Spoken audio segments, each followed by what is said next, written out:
Okay, welcome all to this online session of Atlantic Dialogue, devoted to a very timely and very burning issue on states and the future of democracy. As a universal public good, democracy is affecting our daily life and that of the future generation. And if democracy is taken for granted in some regions or some countries, it is still an aspiration for some other people in other regions.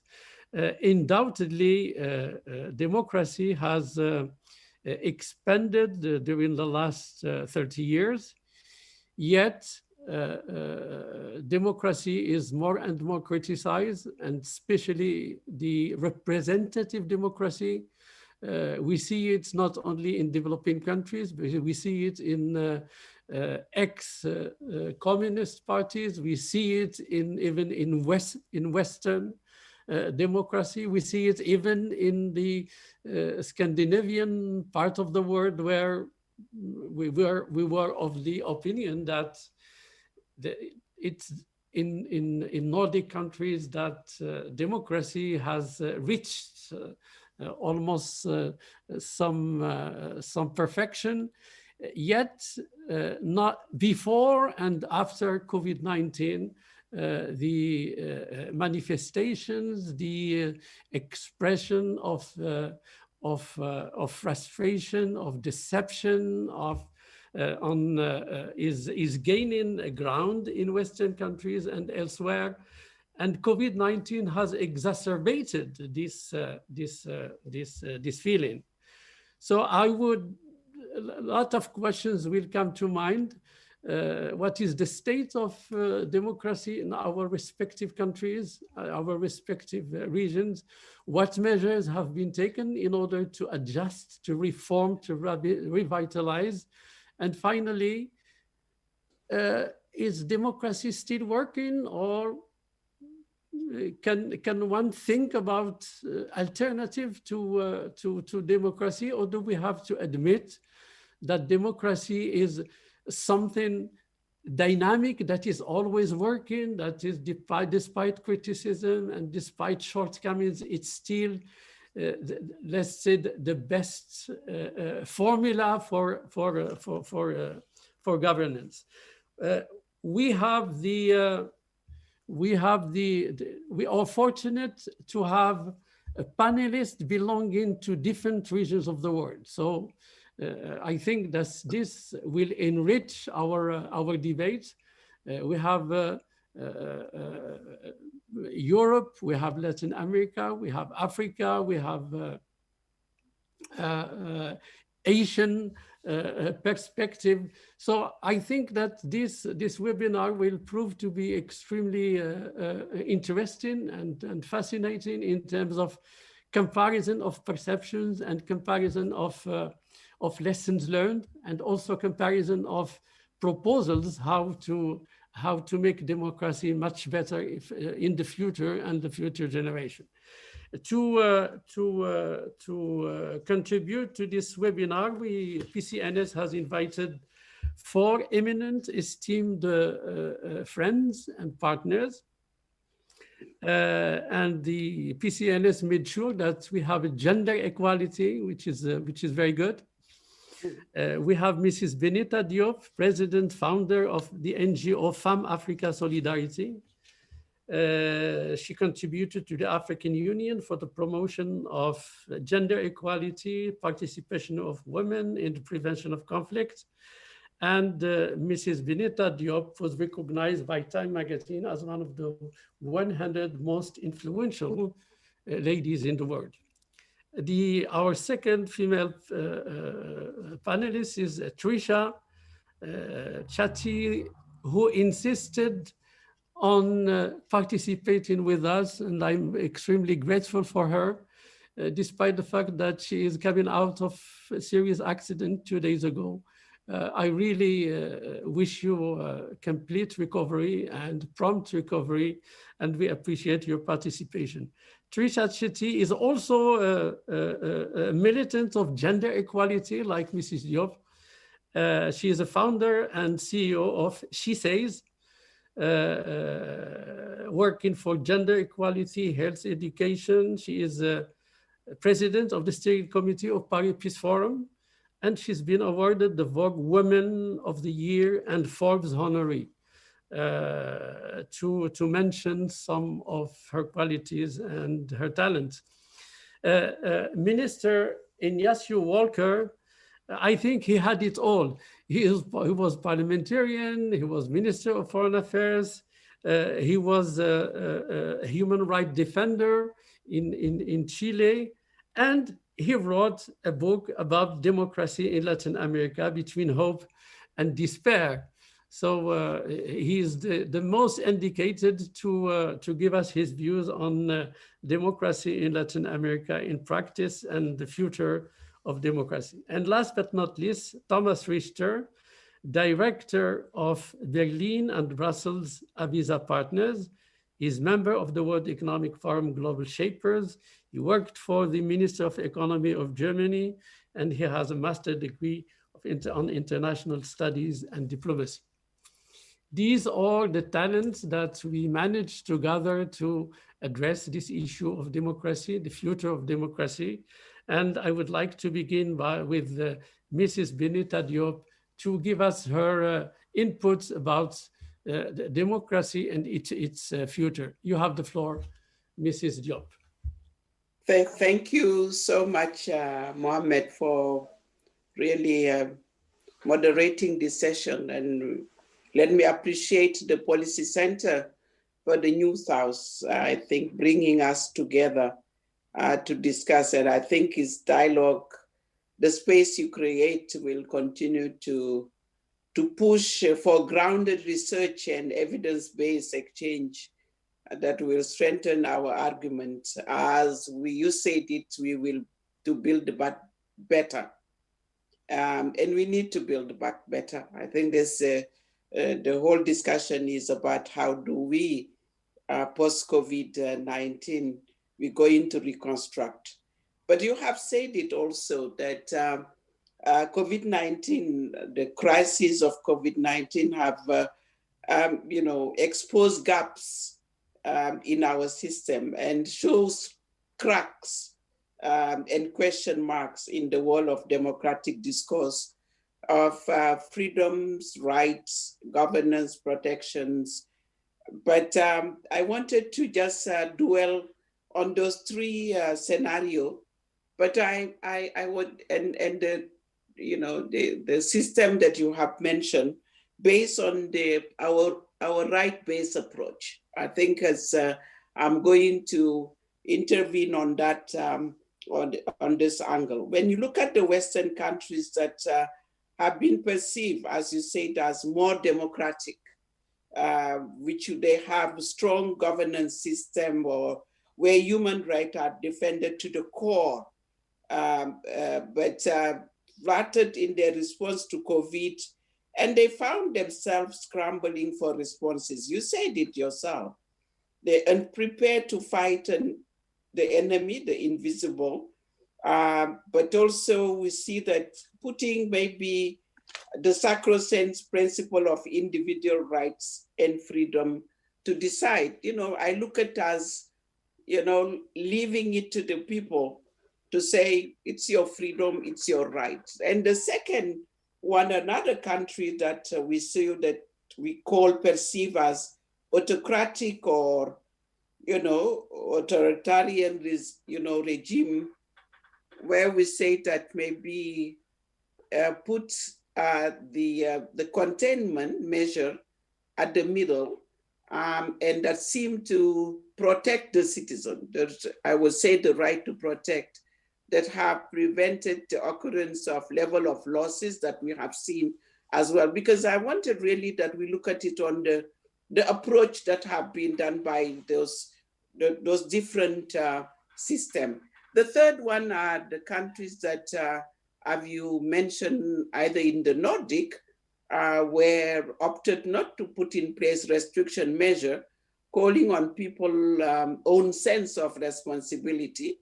I think the jury is still out there and debate continue on the result of such approach. I think my take from the three scenario you mentioned is that COVID has brought back home the fact that right goes hand in hand with responsibility. For me, is what, you know, in imposing lockdown and other containment measure in the face of the pandemic, you know, our countries were basically looking into the responsibility that we need to protect our citizens. You know, it doesn't question our inherent values of democracy, freedom. Of course, those values fundamental for all us are there, but we need to reassess maybe our system as well. The Western dominant discourse of democracy, as I see it, my analysis is on most of the time is political and civil rights of individual. And that's why my approach is really looking into the right-based approach. But also we could see that there are other rights that are also as important in the response. You say it, the right to health, education, the socio-economic rights and well-being of the people. But whatever it is, the COVID-19 have brought to the world that a reset, you know, that no country can give lesson to another. For me, that's the reality. You know, the Western democratic system that exists cannot give lesson to the other. You know, it seems that the powerful seem to have been bettered more than the less that are endowed. So for me, there are maybe, when we wanted to build back better, 4 things that we need to take into consideration. If we say we reset the button, we start again, and we build back better. One is leadership. Second is really the need to invest on our people. And the third is building trust. I think it's very important when we look at where we are with the youth.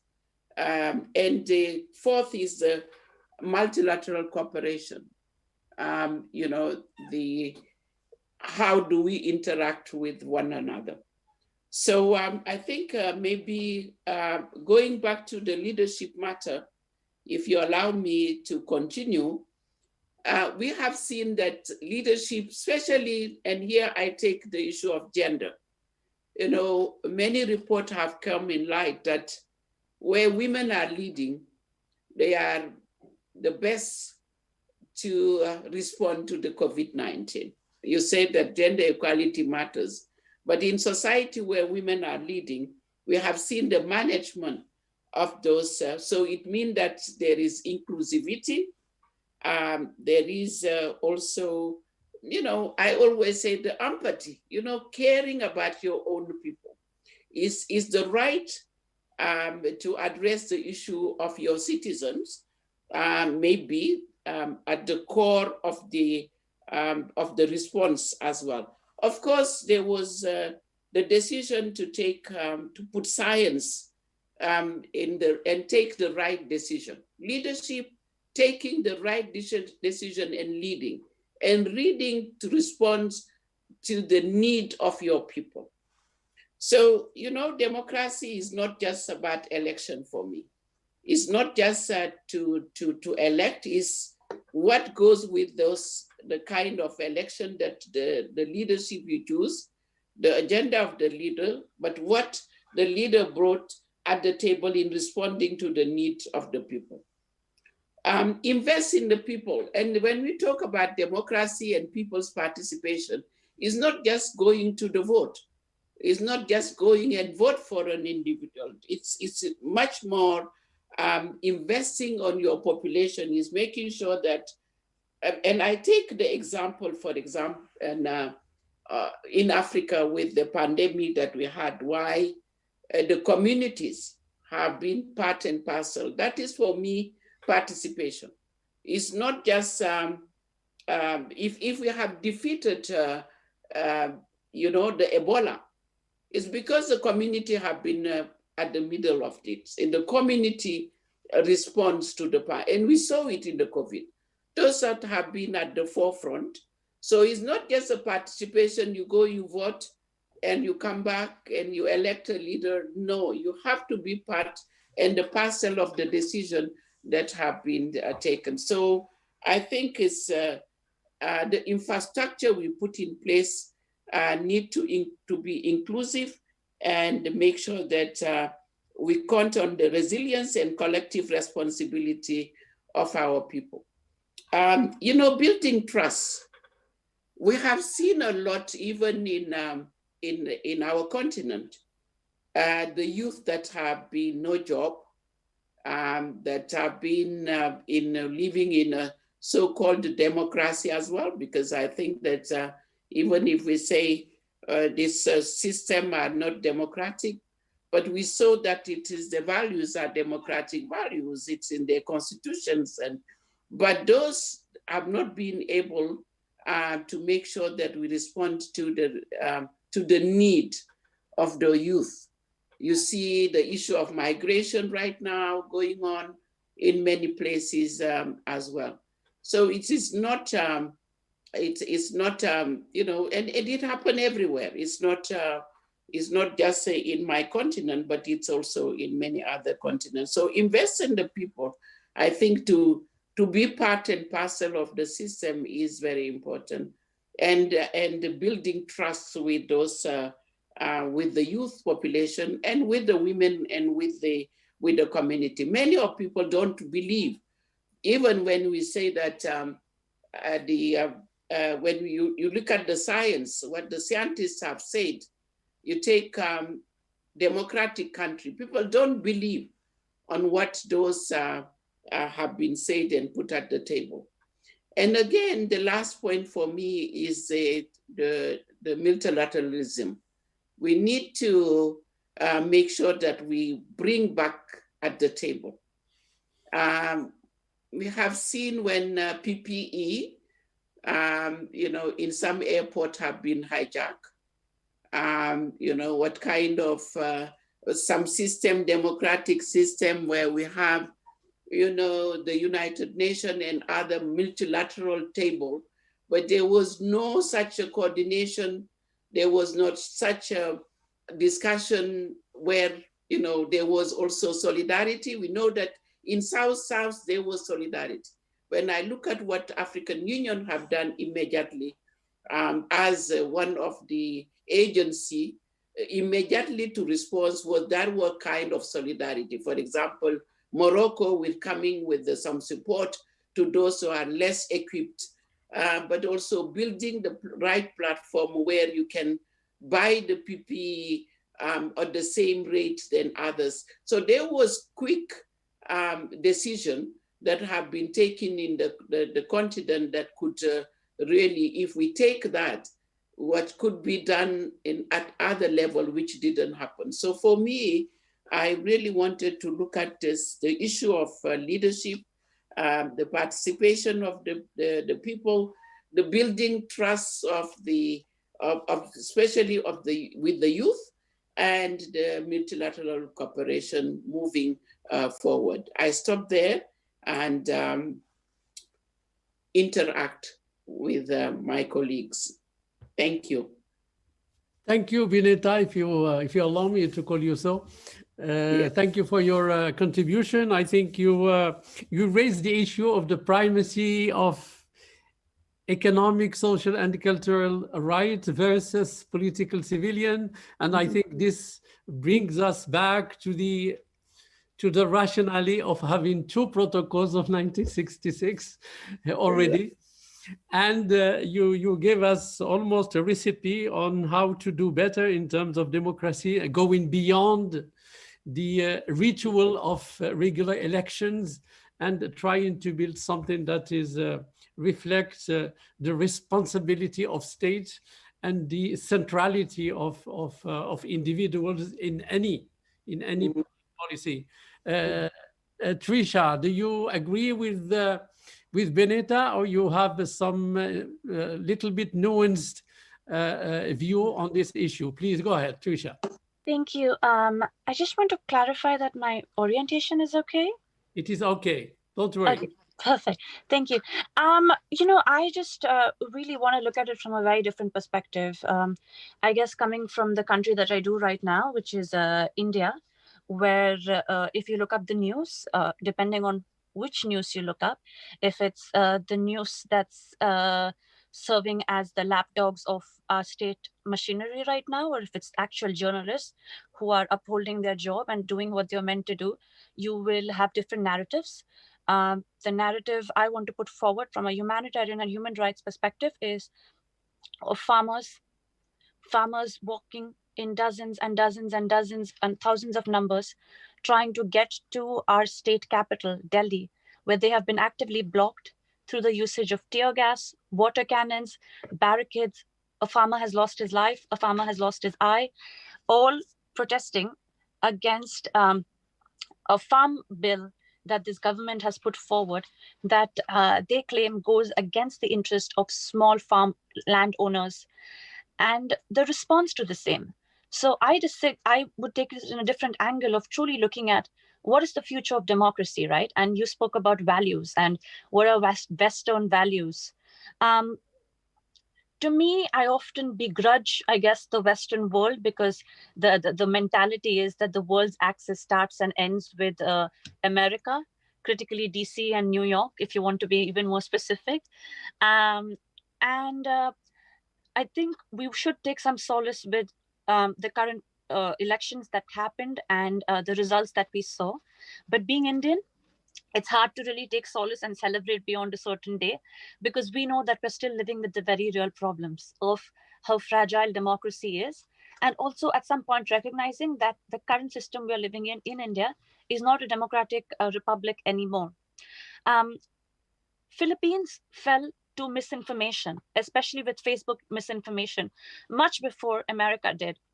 And you had Maria Ressa, the amazing journalist, who's been raising alarm about this for the longest time and demanding that Facebook and social media corporations take accountability for the information that they're putting on platforms and also the effect it's having on democracy. We didn't really pay attention. It took for America to suffer the malad, if you may, of Donald Trump, for people to pay attention to the very real problems of social media. If we're talking about the future of democracy, I almost wonder, then are we not playing now into the hands of China and Russia, where for the longest time they have wanted to export techno-autocratism, right? This is the kind of recipe that they have wanted to export to the rest of the world. And truly, even with this elections that we saw happen in America, it was heartening to see Twitter take the stand that it did, where it was posting fact check with every sort of disputed claim with regards elections that the president, the 45th president was putting out, or his administration was putting out. At the same time, I want to draw to contrast what's happening in my country, what's happening in Philippines, what's happening in so many other countries where these fact checks are not being used, where elections are being actively tampered with, and these fact checks and the same measures of checks and balances are not being deployed. You're talking about the world's oldest democracy. And here I want to keep drawing your attention to the world's largest democracy, the world's youngest democracy, India again. Again, I want to get a little bit deeper into social media and its role that it has. There have been very serious accusations that Washington Post and a few other international publications have put out of Facebook India's direct links to our current administration, where the current head, Anki Das, has had to step down, where the person who's now taken in charge has directly played a role in the current administration's election campaign. So again, we have to talk about what is the future of democracy, but truly understand that right now, there are a lot of democracies that are completely in crisis. And what is the kind of global response you're seeing to it? I want to say last year, the largest foundation globally, Gates Foundation, saw it fit. I believe I was at actually in Morocco for the same, Atlantic Dialogue seminar, when I had participants question me as to what's happening in Kashmir. How are you treating your Muslim diaspora? How are you treating your Muslim population? And demand for accountability. And I was heartened to have those conversations.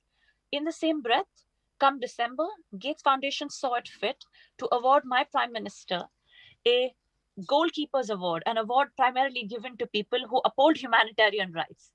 I must draw to attention that when my Prime Minister received this award, on the background, there was a picture of Mahatma Gandhi, the father of our nation, along with the slogan that said, "I would rather have access to sanitation than political freedom," given what was happening in Kashmir. So what is the message you are sending to my people? And to those who want to say, oh, it's perfectly fine to give awards and whitewash what is happening when democracy is in crisis, I dare you to then give an award to Prime Minister, to President Trump. By that same yardstick, give an award to President Trump. Let's see how much your award will have legitimacy. So the question ends up again being, what are the values we are constantly promoting? When we say Western values, what values are we promoting? Recently, India got rid of Section 377, which is our law against sodomy, which is a law that criminalized, basically attacked people of the LGBTQI community because it believed that sodomy is a crime. Now, where does this law come from? If you look at the history of this law, these are British colonizer laws that we've been left with.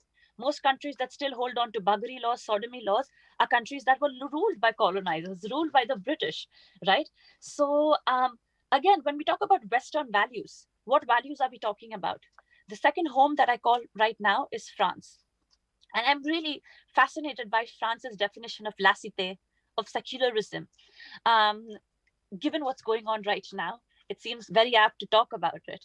I do defend freedom of speech, and I do defend all the tenets of freedom of speech. But I do take affront to this term of radical Islamism. When I don't hear radical being attached to any other religion, I do take affront to that.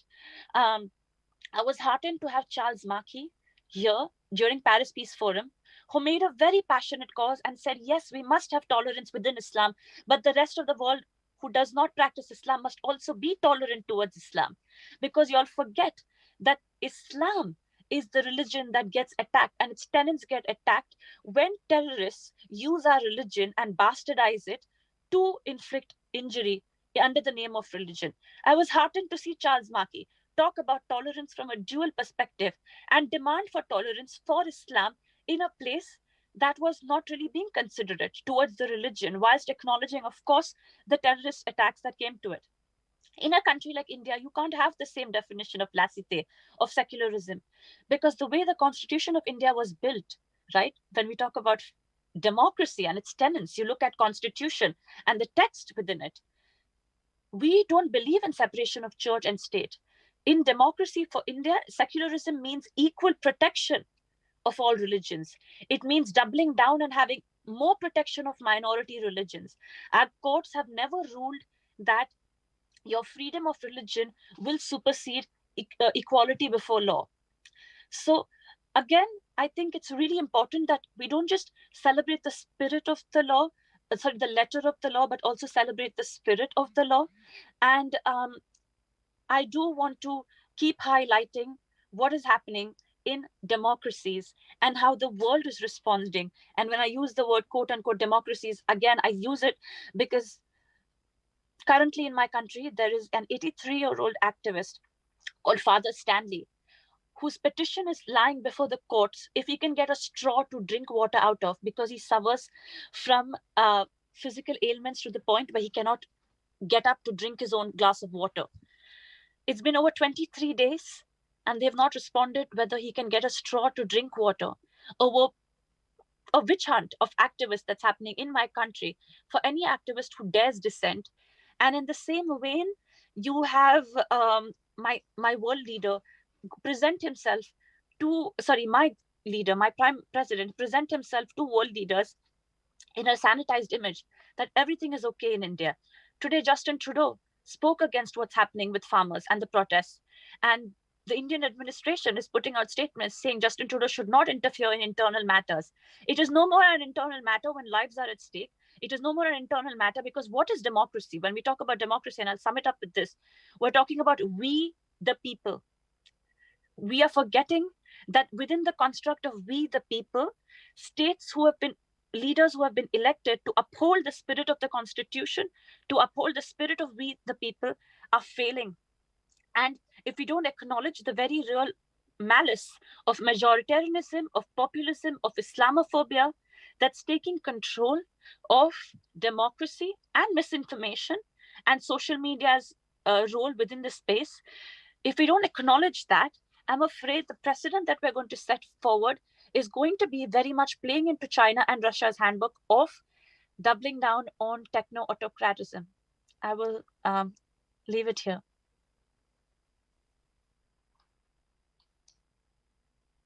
To thank Trisha, and I think that all of us now realized how a fervent militant of human rights Trisha is. She gave us her perspective from the largest democracy. We still consider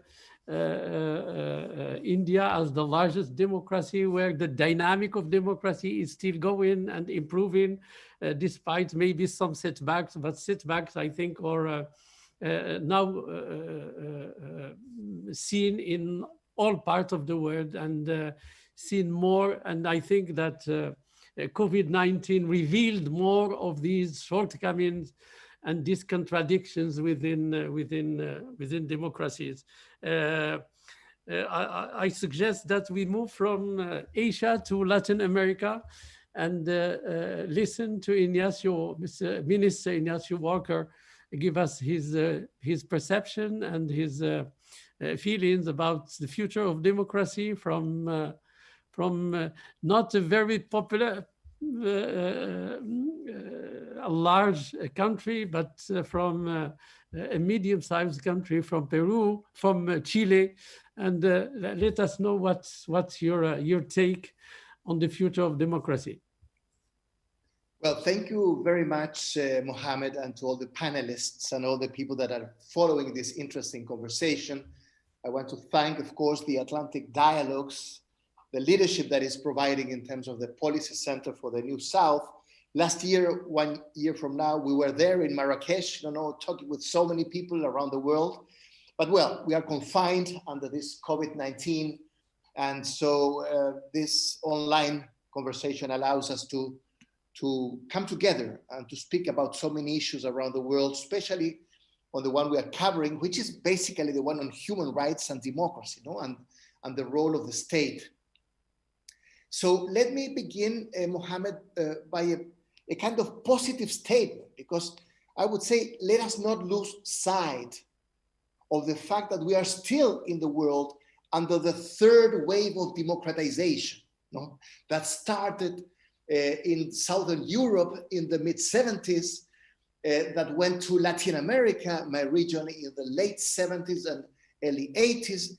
Then it continued to Southeast Asia, the transitions in the Philippines and South Korea and Taiwan. And of course, in Africa, the end of apartheid in South Africa, among other processes. So in spite of everything, I underscore, in spite of everything, we are still under this third wave of democratization. And I think that's quite encouraging, because there's always the obstacles, in terms of the consolidation of democracy. But we have never had in the history of humankind so widespread democracy as the one we find today in the world. So we have to look also at the glass half full, and not only half empty. So I just wanted to begin by that rather positive statement. Well, however, as we have seen and listened from the statements, very interesting statements from Bineta and Trisha, there is no space for complacency, to say the least, because there are the setbacks, there are lots of setbacks in different regions of the world, and there's different criteria and rankings, and there's a vast literature that demonstrates that in the last couple of years, let's say 5, 7, or 8 years, there's a lot of setbacks, no, in terms of this transition towards a consolidated democracy. And Trisha was speaking about India. That's a big issue today in terms of human rights and democracy, and the restrictions and the setbacks that you may find there. Latin America, my own region, which experiences every month, every year, different kinds of setbacks. Well, in Eastern Europe, you have the case of Hungary and Poland, which can also demonstrate within the European context the problems they are facing, and the United States, of course, under President Trump. So, there's no space for complacency. And we have to look in a very balanced way, both the possibilities and opportunities and the setbacks and threats on the issue of democracy and its moral foundations, which is human rights. No? Well, within that context, Mohammed, I would say that the populist and nationalist wave still appears as the most important threat against democratic institutions. And I cannot go through that list because it's a long list of populist leaders, nationalist leaders, sometimes this kind of religious nationalism, as Trisha was saying, as in the case of India. But I would say that always, nationalism, we have to think about the period between the 2 world wars, always nationalism appears as the very important threat over democracy and its institutions.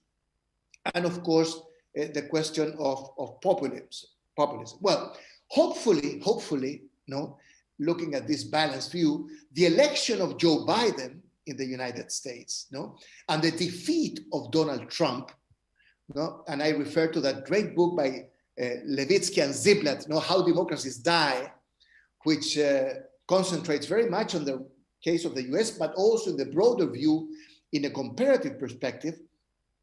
Well, so hopefully the election of Joe Biden and the defeat of Donald Trump may well become to return to decency, because in the end, this election in the United States has been one on the question of decency and democracy and multilateralism, as Bineta was saying, which is such a significant concept in terms of the world affairs.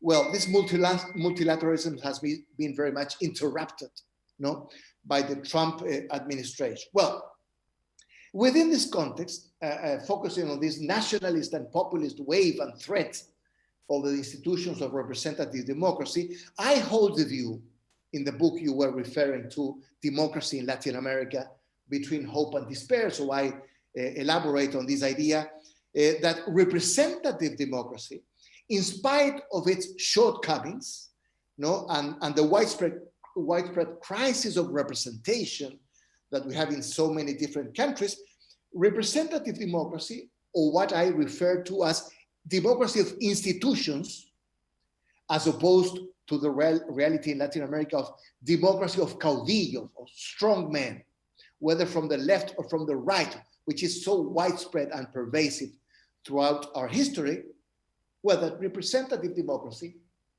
and its institutions, in spite of all the shortcomings, still appears as the first best. That's the view I would like to emphasize. So the role of institutions, the rule of law and parliaments and parties, in spite of all the crisis of representation. So the strengthening of representative democracy, or democracy of institutions, is at the core of our struggles for human rights and democracy around the world. And that brings me back to the title of this conversation, Mohammed, which is the state and the question on the future of democracy. So the role of the state is crucial, because it is not only a question of the legitimacy of representative government, but also the challenge of efficacy and efficiency in terms of the delivery of certain basic public goods, And that's the role of the state, even more so than the political regime, So the questions of security and health and pensions and education So social, economic, and cultural rights, along with civil and political rights, is very much at the core of this aim. So it's not only a point of democracy as a political regime, but the need of the state to deliver certain public goods, which is at the core of our struggles. Well, and in terms of international relations, as we know, the big question mark, the big challenge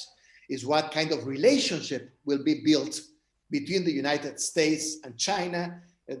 That's a whole topic for another discussion, but that will determine very much so in international relations the other variables. Just allow me to say that we have to be realistic, so we cannot be naive about certain trends in China.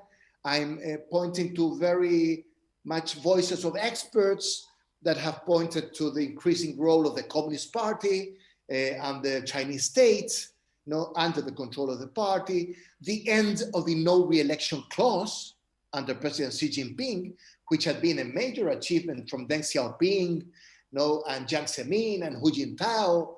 So this limit of re-election to 10 years and the end or removal of that clause. Well, there's so many references to intellectual property, to technologies, and the aim of controlling the private lives of the population. Well, the geopolitical aims of China. I'm just referring to many of the headlines of experts in relation to the question of China. We have to avoid a new Cold War, or a confrontation between the US and China.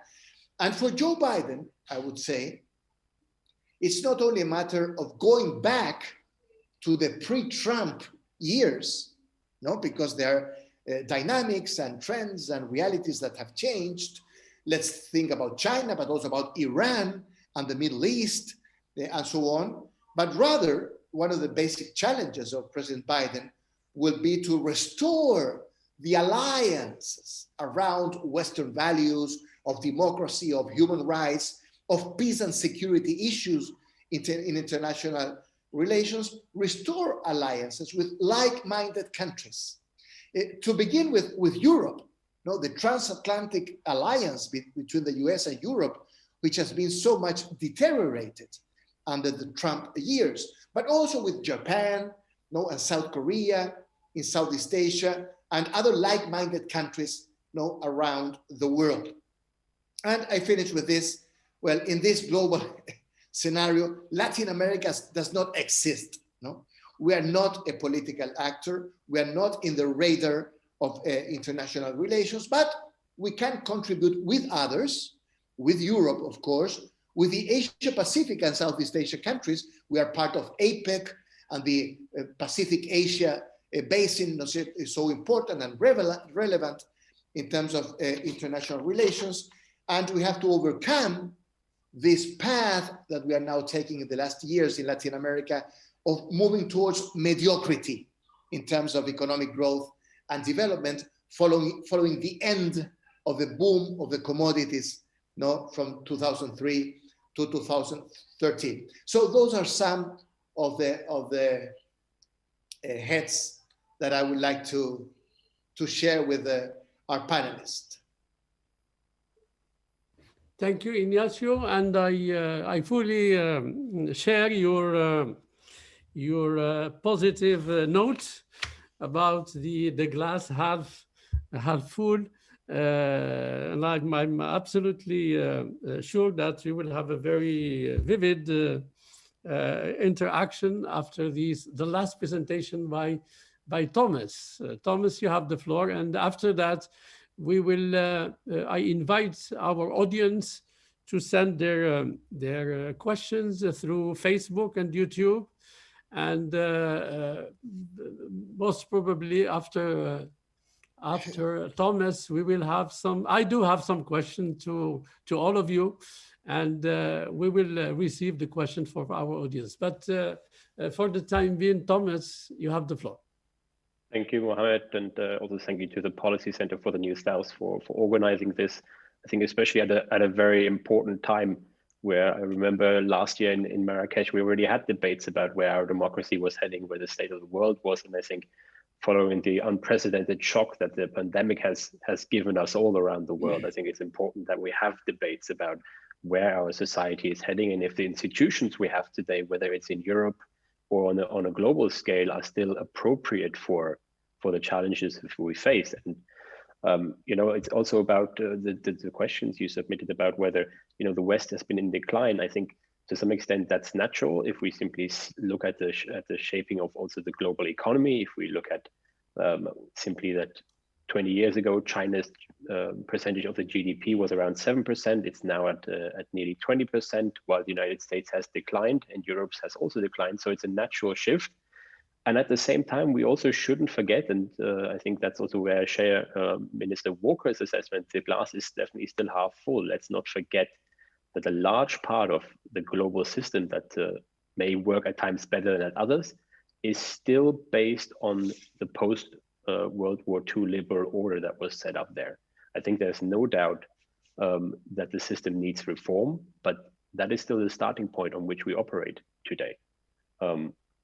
And I think the COVID crisis is an interesting point because there's a tendency to obviously say that autocratic regimes, maybe China first among all, has dealt very well with the crisis. But I think that's a view that depends very much on where you're sitting, because when we look at also a recent poll by the Pew Research Center, they actually find that the majority of Western countries actually have a negative view of China, and actually also judge that China hasn't been doing particularly well in handling the COVID crisis. And while at the same time, some 60% of European citizens say that the EU has been doing a good job in handling the crisis, and they also approve with even a slightly higher percentage of 66% overall of how the EU is handling the globe overall. So I think it's a far more mixed view, and I think we've seen it's very difficult to judge exactly where the state of our democracy is at. And especially also when we look at the United States, there were big questions of how they would hold up. And we clearly saw that despite everything, there is a strong belief in American citizens in their democracy. Otherwise, they wouldn't have gone out to vote in record numbers. And despite every efforts by an American president, we also saw that institutions actually can hold up under enormous pressure and withstand those pressures as well and deliver democratic results for the people. And I think it's going to be interesting also to see now, as also mentioned before by the ambassador, by the minister, that when Joe Biden takes office in January 2021, we're going to see a shift in the global alignment and how democracies might work together again. And I think that underlines a very nice point that power is not just military might, that power is not financial leverage or economic size, but that there's something far more less tangible, that you follow a hegemon because you want to, not because you're forced to.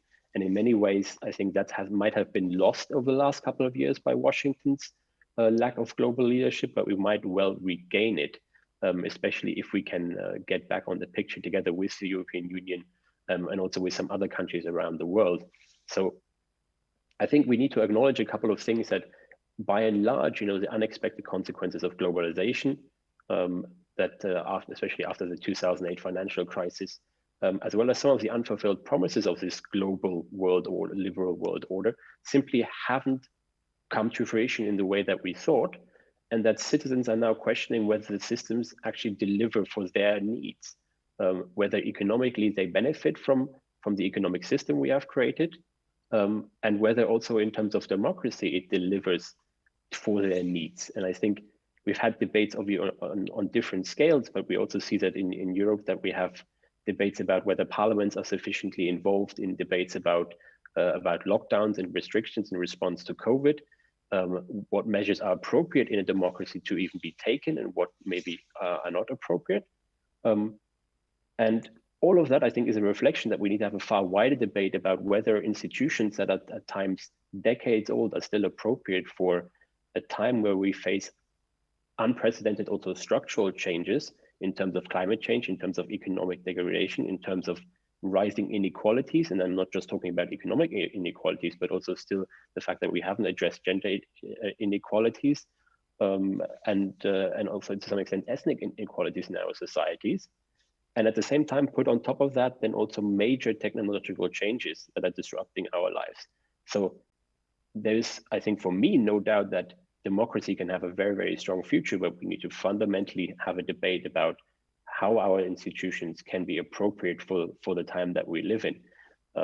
And while I think, you know, there are certain advantages if you look at undemocratic states in terms of how they can do long-term planning, that they can develop plans for 10, 20, or even 30 years in the future.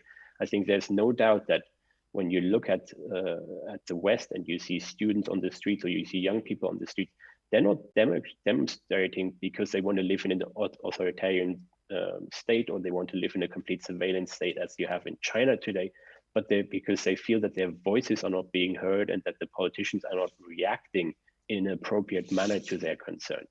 So I think what democratic policymakers must really accept in the contemporary world is that speed and responsiveness are the two fundamental components of democratic power, that you need to have the ability to act quickly and decisively to both threats and opportunities, and that if you simply act slowly, you undermine the democratic process that you have, because citizens lose confidence that you can deliver the results they expect.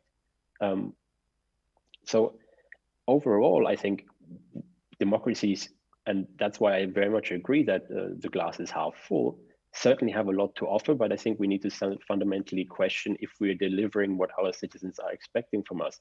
And in part, I mean, my daily job is also to interact a lot with policymakers in Brussels. You simply have the feeling that they're not thinking about that long enough, that they have lost to some extent also the ability to interact and have an open debate with our citizens about what they feel their needs is and how they should be best fulfilled. So I fundamentally believe that we were going to see a revamping of democracy, a strengthening also now that if the United States will re-engage more, I think we'll have a stronger and more reassertive European Union as well.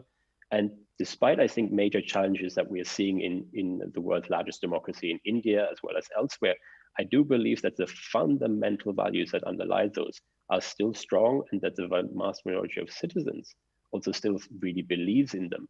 I think they just feel that we are now faced with an overwhelming number of strategic and structural challenges that at times our politicians deliver very little answers to, because they always think in terms of when is the next election going to be in 2, 3, 4 years from now, rather than thinking what might it take to create security, prosperity for our citizens in the next decade.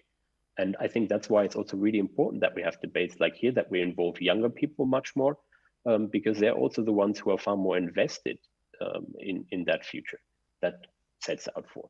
So I think, yes, the West has lost some of its influence. I think some of that is natural.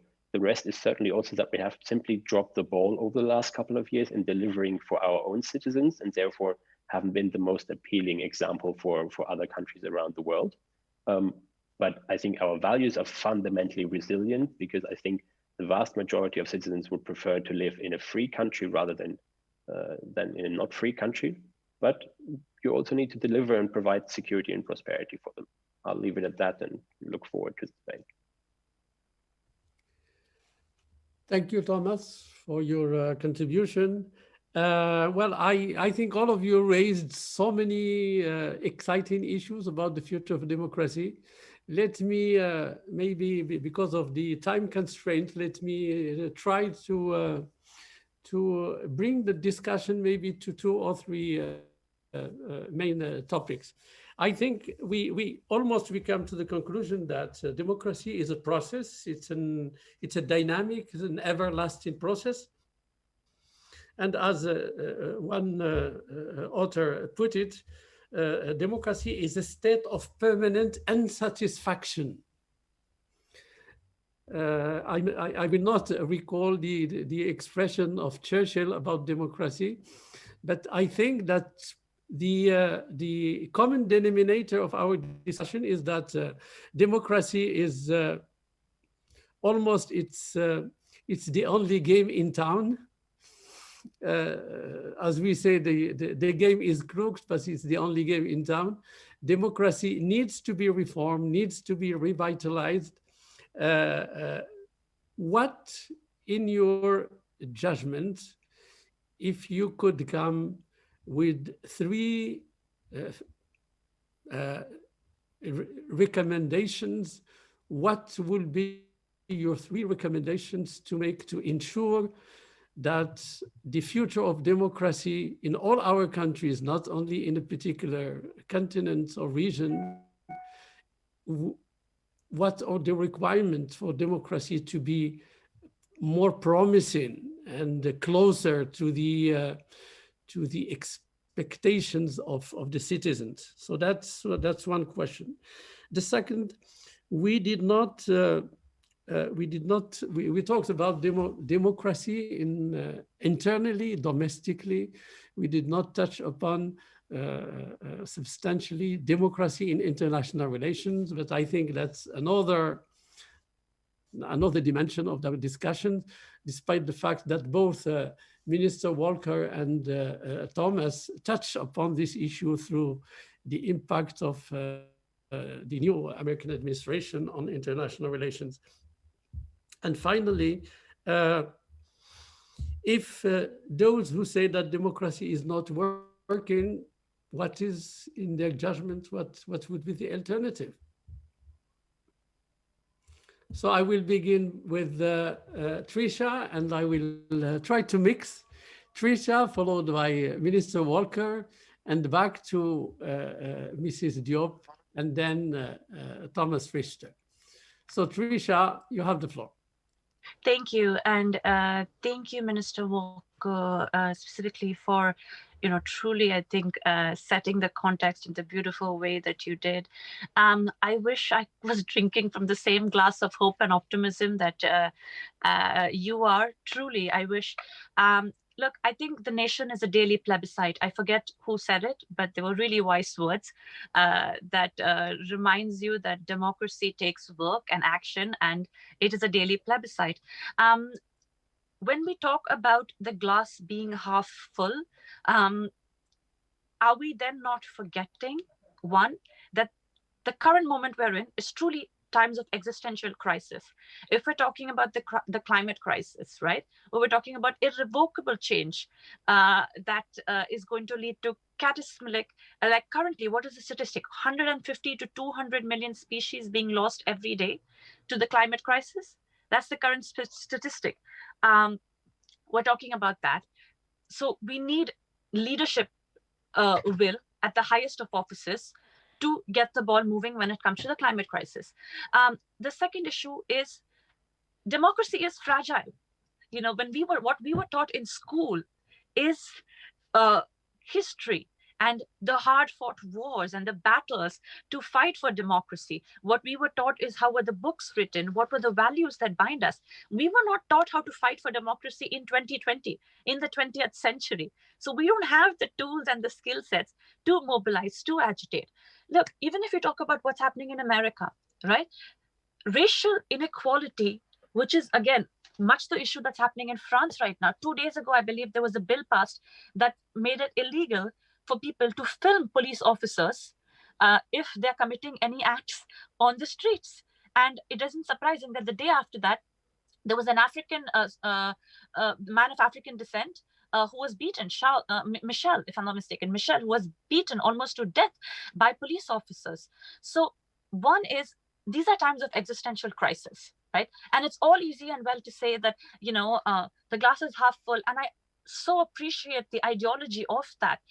But if we don't acknowledge the very grave threat that these hyper-nationalist, populist rhetoric is having on the fragile institutions, and also that people are taking democracy and independence for granted, we are going to set the clock back drastically when it comes to human rights. And human rights is not something that's 2 steps forward, 3 steps back. It takes years of fight, of bloodshed, of war to make that one change in text, to get people to acknowledge that a human life is not 1/3 of a human life. What was written in the previous American Constitution, right? If you read the way the American Constitution was written, how they spoke about the First Nation people, how they spoke about how you are a complete person till the time you go into prison, the 13th Amendment.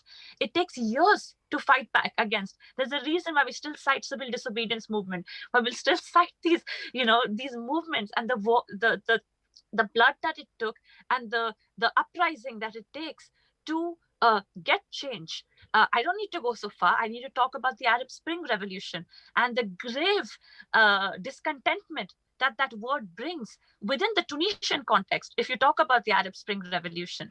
So, we really, one, need to understand that the current times that we are in, the populist leaders are counting on complacency, are counting on people saying everything is okay, the ship is not sinking, it's fine, we don't need to double down on what's happening.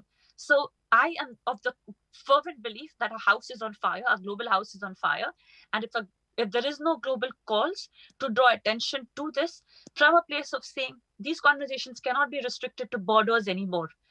I understand, of course, international diplomacy, if you want to talk about that. Kashmir is a highly disputed conversation for us. Based on the convention that we have, we don't entertain any sort of foreign interference. I'm not here talking about Kashmir at all. I believe that that's India's internal matter that India will decide for itself.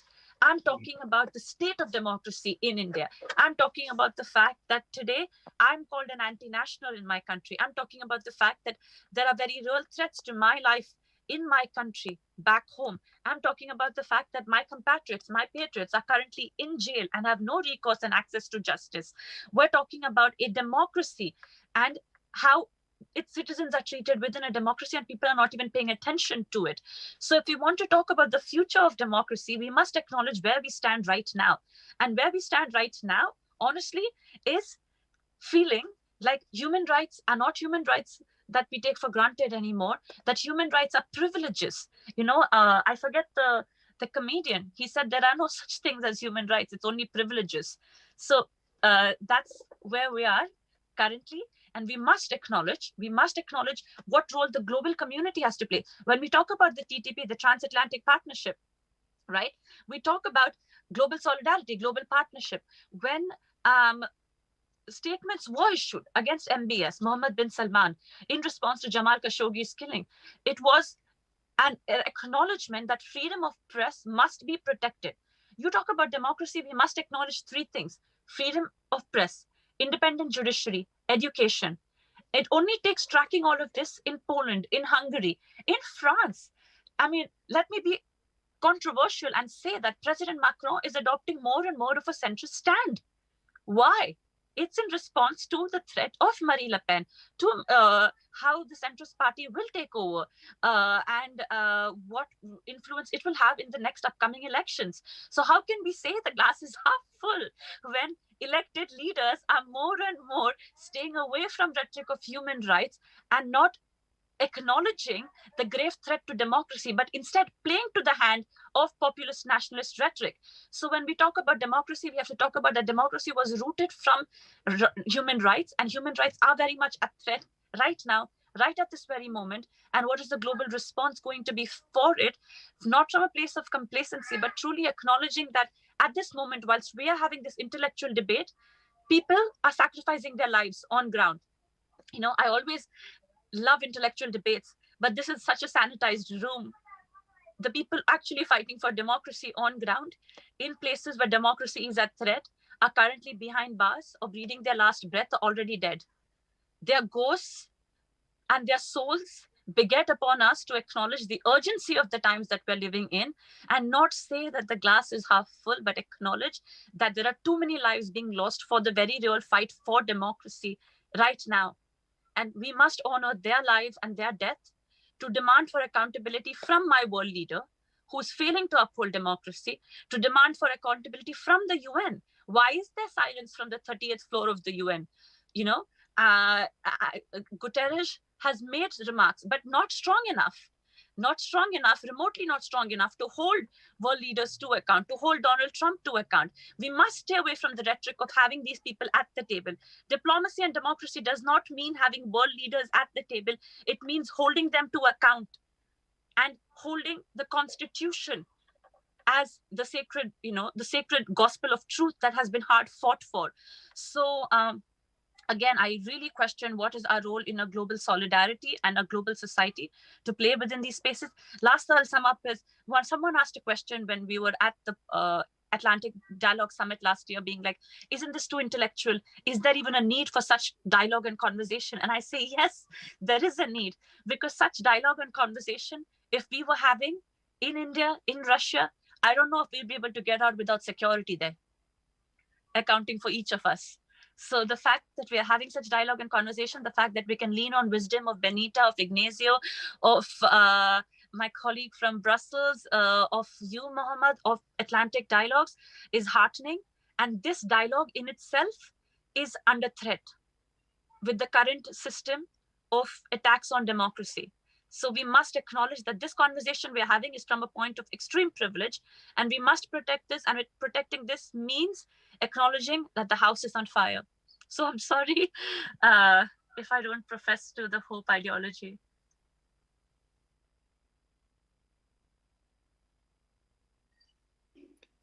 Mohammed, you need your microphone, your audio.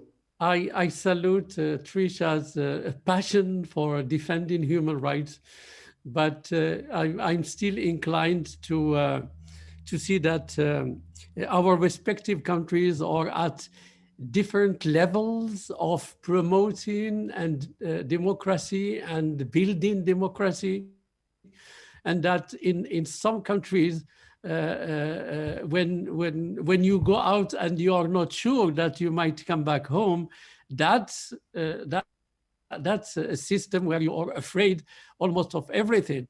But I think one has to see the whole picture in order to make comprehensive judgment. I think that the COVID-19 has exacerbated the issue of limitation of human rights, not only in your country, not only in France, but I think we can, all of us, list some of these limitations. What we are thinking of is the state and the future of democracy after the COVID-19.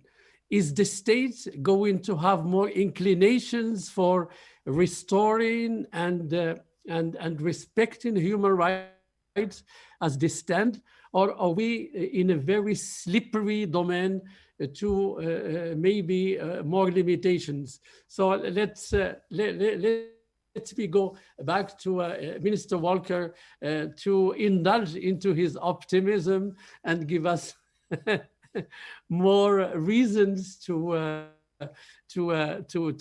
hope that the future will be better than today. Well, on your first question, Mohammed, in terms of democracy as the state of permanent insatisfaction. So you say, what is to be done? If you could mention, you say 3 things that could be done. Well, I will mention 3 things only as headlines, no? Because we don't have time. The first thing is to strengthen political institutions, no? And their capacity or capability to process the social demands and the social conflicts. No? That's the role of institutions in a democratic polity. There's always social conflict. No? There's always social malaise, no? Or what you call insatisfaction. So the challenge for democracy is to strengthen political institutions in order to process, no, those social demands and conflicts. For example, in Chile, we are now facing a constitutional process, which is fascinating, aimed at a new constitution, no? Because the current constitution was enacted and it was a fraud under the Pinochet dictatorship, and we have amended it in many ways, but we had a plebiscite 1 month ago, which was an incredible plebiscite. No? 78% of the people voted, no? Free and fair elections around the need of a new constitution. So we have to allow institutions and political institutions, no, to process the social demands and conflicts. Second, to strengthen the rule of law. There's no substitute for the rule of law. It is perhaps the most important political institution in a democratic polity, no? Which is at the core of democratic process and institutions. And I'm saying this from the point of view of Latin America. Guillermo O'Donnell, a great political scientist of Argentina, wrote a book 30 years ago portraying Latin America as the unrule of law, the unrule of law. No? So the second thing, Mohammed, is to strengthen the rule of law and transparency and accountability and equality before the law, and so on and so forth. And third, to strengthen the states, as I was saying. We need strong states that may be able to deliver basic public goods. So that's in reference to your first question, only in terms of some headlines. Your second question is about democracy in international relations. Well, it's not easy, the status of democracy in international relations. To give an example, the European Union, 30-something states. Well, but the democracy is more local. You are facing all kinds of discussions in Europe about the status of democracy in the European Union, and in terms of accountability and who elects which authority. So democracy is still more local. We are still in the nation state system in spite of everything. It has not disappeared. So my answer in your second question, democracy in international relations, would be rather to move forward and towards a rules-based society, a rules-based society. So that's the role of institutions again, but in the international arena, allowing for the governance of globalization. We were talking about multilateralism, about the climate change challenge, about the Paris agreements, free trade and control of weapons of mass destruction, and so on and so forth. So move towards a rules-based society is still, and multilateralism as an aspect of it, still the most important challenge. And your third question, and this relates to the very passionate and eloquent defense now of Trisha, is the alternative to democracy. Look, Trisha, I was 23 years old when I became a human rights lawyer under the Pinochet dictatorship. That was my generation. That was my experience. So when I say the glass half full, and I said there's no space for complacency, but when I compare today's Chile and Latin America to my experience under the Pinochet dictatorship for 17 years, trying to survive every day, of course, it looks like a glass half full. So the question, Trisha, is compared to what? Fortunately, in India, well, you have the 1947 constitution. I love the way you portray the importance of a constitution. And the 1947 constitution in India, of course, is the yardstick. And the sacred text, I like your definition about the need to defend the constitution, with the people, and the basic rights and freedom. So it's not that I am so complacent. I do not ignore the setbacks, the shortcomings of democracy. But as I say, in my generation, now I'm 64, I was 17 at the times of the military coup in 1973. This looks pretty much better than it used to be for our experience and our generation. I thank you, Ignacio. And let me go to the representative of a continent that proved to be resilient in face of COVID. That demonstrated South-South solidarity that you referred to. Yeah. And where a continent where, according to the Democracy Index, this is a continent where democracy is really growing more and more in Africa. So what is your take? And I hope that you will follow the good example of Ignacio in responding very briefly on the 3 questions, please. Yeah, listening to the conversation, thank you, Mohammed. Seeing the experience of the elder, this is the status of the world now, and the impatience of the young people. So you can see Ignacio with the whole experience that from Pinochet, I was myself at the International Commission of Jurists in Geneva, working on human rights, and you can see where in the world, what human rights represent and democracy and rule of law for many of us. But we can see the young people that are impatient to see that, like Trisha is saying, that we need to first, implement what we mean by adopting some of those policies as well. But coming back, on my view, I'm looking at on the future, peace, security, and stability. I think these are very important when we want to rebuild back better. When I say peace, security, for me, we talk about populism and nationalism, and I think what Ignacio has said, and I will add, when I look at my continent, the terrorists. We need in Africa also to silence our guns. We have too many wars. If we want to, as we say, democracy is a process, it's a dynamic. But when you are interrupted at every 5 or 10 years to wage war and to affect the population, I think your democracy, the status of your democracy will be at stake. So we need to really, in some countries, try to make sure that we stop and we silence the guns.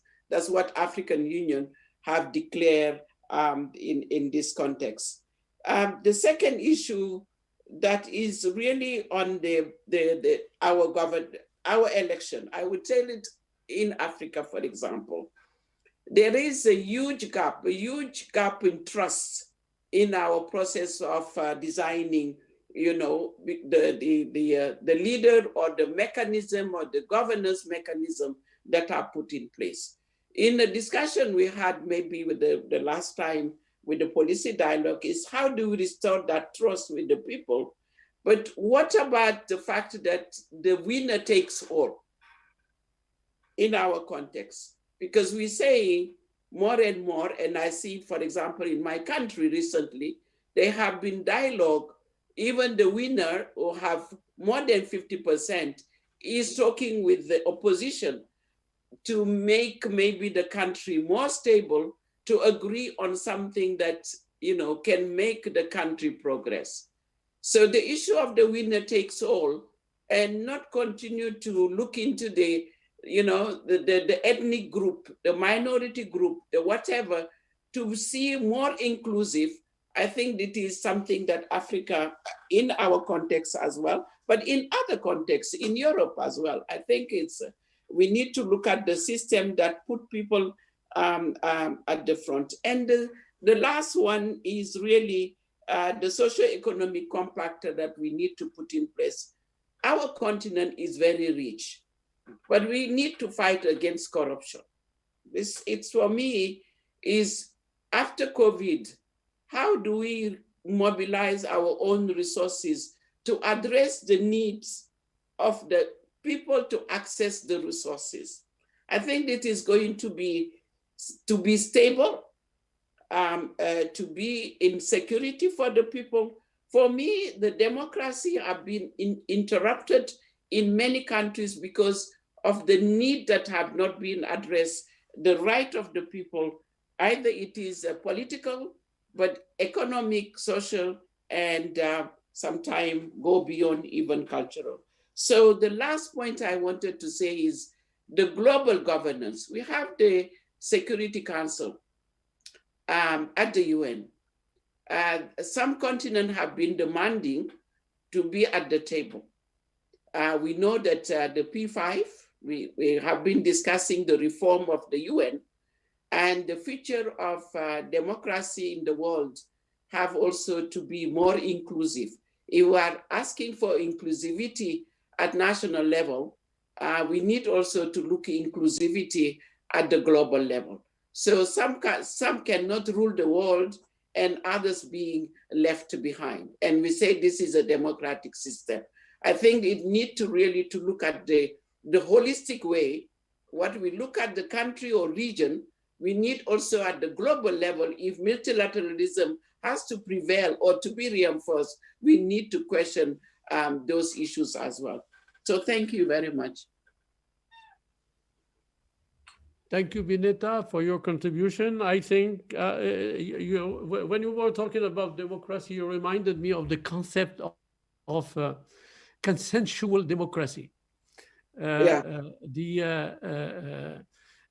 Since we are at different stages of democracy, where democracy is deeply rooted, where institutions referred to by Minister Walker are well established, where human rights have the very viable mechanisms. Yes. There you can have 50% majority plus one, and you have a political culture Yes. that will prevent any problems of the results, despite the fact that the latest experience that we have with American elections raises some questions about contesting the results of the outcome of elections. But I agree with you that the wisdom that he shared in African countries would be better served by consensual democracy. When a president is elected, he has more chances to have a stable society and country if he will reach out to his opponents, and if he will go, I mean, to the extent to include them in government and in different institutions. Some of the African countries are aware of that, and they have been advancing in terms of associating the opposition. And I think that at the same time, in terms of democracy, the African Union is also playing a certain role. The concept of non-indifference when it comes to affecting the constitutional order is, I think, a very good step in the right direction. Let me go to our last panelist, Thomas Richter, who will be, I think, the last one to give his contribution on the 2 or 3 questions that I addressed to your colleagues. Please go ahead. Thank you, Mohammed. I mean, maybe let's start from the back. So, I mean, I couldn't agree more with Bineta's point that also on the international level, we need to fundamentally rethink some of our international institutions if we are going to promote true equality and democracy on that level. How can we argue that the UN Security Council is representative of today's world in the shape that it is today? It simply is not, and that's not acceptable. And there we need some fundamental reforms. The same that we need to think about reforms at the World Trade Organization and elsewhere. And that's what I meant earlier with my comments that the system, isn't fundamentally the problem, but the problem is that we've let it being stuck when it was originally founded 40, 50, 60, or even 70 years ago. It hasn't moved with the times, with a world that has fundamentally changed and where expectations are now different. So these institutions can perfectly well work in the 21st century if we acknowledge that we can't use the mechanisms of the 20th century for today's time. On the other, I think it's also important that when we talk about the state of democracy, that we acknowledge indeed that democracy is different everywhere where we look. And if we look into Europe, I think, again, that's why I think the glass is half full. That's why it's not 3/4 or even completely full. We have serious problems as well. That's why we are having a debate right now at the European level of linking the budget to the rule of law. And I think it's absolutely fundamentally important that we do that we ensure that if we're going to hand out money to EU member states, that they abide by the fundamental rules and the fundamental values of the union. And if they don't, then they shouldn't have access to certain things. That's what happens. And I think that's why it's such a fierce debate that is currently debated even at the heads of state level right now. And that's probably where it will ultimately be decided. And of course, the situation in India will be different than it is in Europe from that in the United States or in Chile. And I think we do need to acknowledge that. But again, that's also why certainly my view is more European, and I think it's half full because of course we have shortcomings. The final point maybe to see where we can do better and what we need to change. Well, I think one point is really education. And that really starts also with young people. We need to educate them about how our democracy actually works, so that they have an understanding of not just on a very superficial level of terms of I need to go vote every 4 years, but really how it works, how they can get involved, and then really open some of these doors so that they can truly get involved, that we don't have superficial debates and dialogues where politicians kind of come for the show of it, but they actually really care about what people in civil society has to say. And I think that's part of the problem. We often have kind of showman engagement because you need it, and then you take some nice photos and they're posted to your Instagram account and live stream and elsewhere, and politicians kind of pat themselves on the back, but they don't really care about what civil society actually has to say. That needs to change also in Europe. And I think part of that also then is that indeed we also acknowledge democracies work because they are a work in progress, and we're all engaged to some extent every day. Now that doesn't mean, let's be clear, that I vote about every single tiny regulation on an app or something. I don't think that's democracy. After all, that's why we have members of parliament that we elect to make some of those decisions. But I do believe that we have a fundamental disconnect between what citizens to some extent expect on a day-to-day basis and what our politicians engage with. There seems to be a lot of political games, showmanship at times, rather than addressing some of the fundamental problems. And I think COVID quite nicely forced our politicians also to some extent to engage with some of those realities, because the needs were so extreme and there wasn't much time to spend 6 months debating a problem, but they actually had to make solutions fast. And I think that to some extent also highlights some of the resilience of democracy, that we were actually able to move some of this to digital formats, to making voting in parliament digitally available, to have committee meetings of parliament sessions digitally so that laws could still progress and be passed. And I think that was one of my points also earlier. We need to bring our democracies into the 21st century, at least in Europe. Unfortunately, you know, if you look at India, maybe there's a far more fundamental fight going on to preserve the democracy that you have. But then again, we can also look elsewhere, maybe at the struggle also that Minister Walker has been engaged with, to draw lessons from elsewhere. And then for Europe, we certainly should provide the support that we can. And I think it's going to be also vital coming out of this crisis that democracies together come up with a plan how we fairly and equitably move out of this crisis. And that starts with the distribution of global vaccines, that Europe and the United States doesn't just grab up everything that will be produced in the next 6 to 12 months and leave the rest of the world stranded. And then it continues with that we set up a global, clear strategy of how we return to prosperity for everybody. And in Europe, I think that for us especially also means engaging much, much stronger with Africa, since they're the continent that is so close, that we have close historic ties with. And obviously they are right in our neighborhood, so we need to engage closer. And I think it can be a prosperous future for us all if we do that. But I think we have some serious challenges to overcome. So half full is my belief, because democracy still works in many ways, but clearly that doesn't mean that we're ignoring the challenges that are also coming our way. Thank you, Thomas. I will not pretend making any summary of our discussion. I think that we raised so many important issues, and even Thomas raised 2 issues that maybe deserve also some attention: the linkages between human rights and not only in Europe, but also in terms of development aid and assistance. And secondly, the positive role that new technology of information and communication can play in advancing democracy. I would like to thank each one of you for making yourself available to participate to this webinar. You brought from your different perspective a very valuable contribution to our discussion. And I earnestly hope that next year, December 2021, we will be able to receive you in Marrakesh again and resume our normal proceedings on Atlantic dialogue.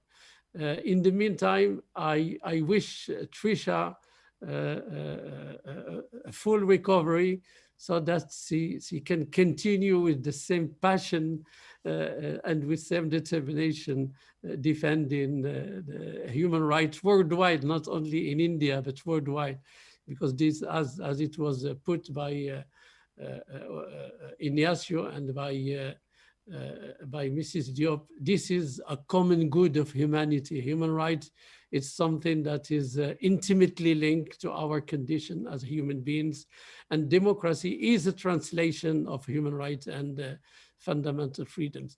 Thank you very much, and I hope to see you next year in Marrakesh.